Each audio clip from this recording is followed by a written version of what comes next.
Əlbəttə ki var, mən sizə indi bir neçəsini deyəcəm. Yumurta döyüşdürmək, papaq atmaq, tonqaldan atlamaq və ən maraqlısı da qulaq falıdır. O necə olur? Baxın, çərşənbələrdə qızlar gedirlər qonşularının qapısının yanına və qulaq asırlar. Yaxşı sözlər eşitsələr, deməli onların arzusu yerinə yetəcək. Yox, əgər pis sözlər eşitsələr, deməli onların arzusu bu il yerinə yetməyəcək. Ay nə yaxşı. Ay nənə, bəs olar biz gedək qulaq falına. Əlbəttə ki olar, gedin görün nə eşidirsiniz. Bir saniyə.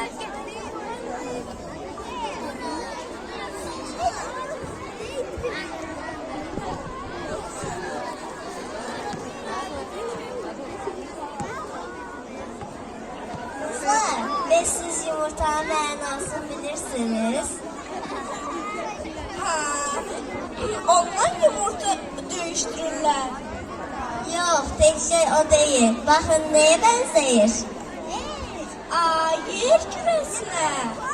Bəli, yumurta dünyanın kainatın mövcudluğudur.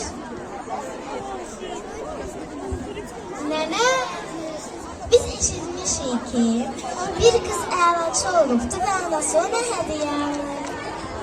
Ne yaxşı, deməli sizin arzularınız yerinə yetəcək.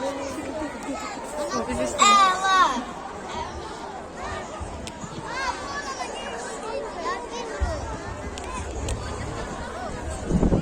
Anacan, bəs səmənin mənası nədir? Səməni yazın gəlişindən xəbər verir, yaşıllığın dirilməsi rəmzidir.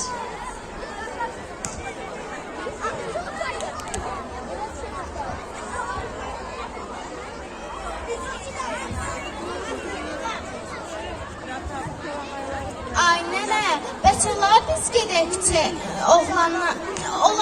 Ay nənə, bəs olar biz gedəkcə görək oğlanlar nə edir? Əlbəttə ki olar, gelin görün nə edirlər onlar. Nənə, oğlanlar papaq atmağa gəlirlər. Ay nə yaxşı, bizim işlərimiz hazır.